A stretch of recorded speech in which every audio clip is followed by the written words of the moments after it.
Des tonnes de déchets continuent de s'accumuler dans les allées du marché central de Boycon. Situé au cœur de la ville, ce marché est fréquenté chaque jour par des milliers de personnes. Des ordures qui s'y accumulent mettent en danger la santé des occupants ainsi que des visiteurs.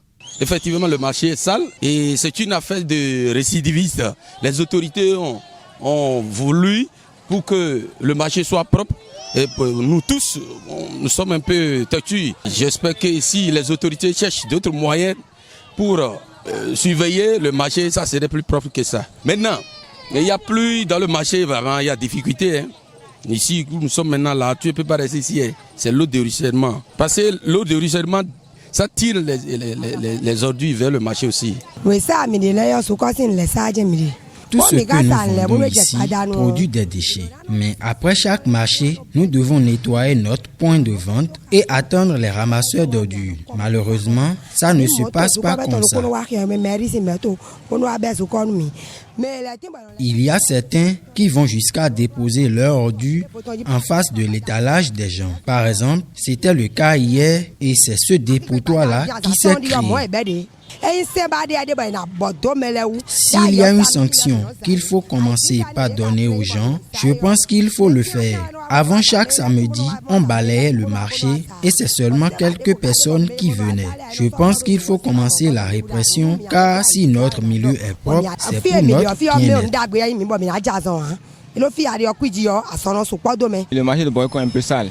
Les vendeuses, ils n'arrangent pas leur place. Quand il y a la pluie, là, là, c'est grave. Hein. Il y a des eaux partout. Là où on est maintenant, ça sent. Ça donne des odeurs, ça n'arrange pas. Malgré les multiples actions des autorités locales dans la gestion des déchets, l'effort semble être vain. Nos soeurs, nos mères, quand tu es propre dans ta maison, votre point de vente doit être propre. Parce que le marché, d'habitude, on gogonne pour dire, il faut tout faire mais pour balayer vos devantures. C'est tout comme si tu rentres dans le marché, mais tu veux acheter chez une grossiste et que tu vois que c'est sale, tu es obligé de se retourner. Est-ce que vous voyez? Donc à chaque fois, je dis, il faut tout faire pour être propre. Quand tu es propre dans ta maison, il faut être propre aussi au marché. Mais si vous voyez, le marché est si sale, vous allez constater que dans la journée, le marché est propre. La nuit, elle balaye le point de vente, mais pour jeter ça sur la voie. Et c'est ça que nous sommes en train de faire, une lutte et pour ça. Et si jamais on t'arrête, tu dois payer et tu dois faire aussi la prison parce que c'est interdit. Mais vous savez, la mairie aussi a ses propres moyens. Et je peux vous dire, chaque 3 jours, notre camion rentre dans le marché pour ramasser les tares d'ordures. Parce qu'il y a l'entretien dans le marché. Il y a l'entretien. Parce qu'à chaque fois, le maire dit, il faut entretenir le marché. Mais vous savez, je m'excuse, hein, nos femmes aussi sont un peu têtues.